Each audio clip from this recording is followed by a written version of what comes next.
ওষুধ কোম্পানি লোকে গেলে হেনস্থা করবেন না। আচ্ছা, তাহলে ওরা মানুষ ওরা চুরি করে খায় না, ওরা কাজ করে খায়। সকাল থেকে উঠে রাত 12টা পর্যন্ত এনে ওষুধ কোম্পানি লোকেরা কাজ করে খায়। আজকে ভিজিটিং ডে সোমবার আর বৃহস্পতিবার, আমি বৃহস্পতিবার ভিজিটিং ডেতে আসছি। আমি এখনো ঢুকি নাই, আমার কলিগ ধরা খাইছে, আমি আমার কলিগকে নিতে আসছিলাম। এই যেমন যে আমার বস আসছে, আমি এরকম আসছিলাম, আমাকে আটকাই দিছে। কেন ভাই? কেন কেন ওটা উনাদেরকে জিজ্ঞেস করবেন, আমাকে কেন? না আমি জানি না, আমি জানি না আমাকে কি জন্য আটকাইছে। উনাদেরকে জিজ্ঞেস করবেন যে কেন। আরো অনেক সাধারণ লোক আছে, কাউকে তো আটকায় নাই, কিন্তু আপনাদের একটা লোক সেটা উনাদেরকে জিজ্ঞেস করবেন। অবশ্যই আপনার বিরুদ্ধে কোনো সুনির্দিষ্ট জিজ্ঞেস করেন, উনাদেরকে জিজ্ঞেস করেন, সেটা তো আমি জানি না, ওটা উনারা জানেন। আচ্ছা, এই আপনারা যে কোন কোম্পানিতে আপনি আছেন? Marshal Pharmaceuticals. হ্যাঁ, আপনার এখানে কাজ ছিল কি একটু বলেন। আপনি বুঝে বুঝেন কম।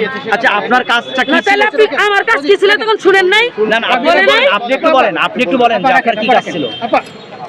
বলেন এতক্ষণ আপনি বলেন তো যে আপনার কি কাজ ছিল, সেটা বলবেন। এই যে আপনার সাথে কথা বলা ছিল আমার কাজ।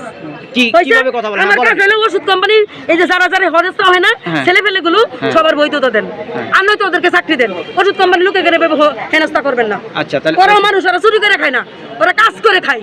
সকাল থেকে উঠে রাত 12টা পর্যন্ত এনে ওষুধ কোম্পানির লোকেরা কাজ করে খায়, চুরি করে খায় না। হয় ওদের বৈধতা দিবেন, নয়তো চাকরি দিবেন।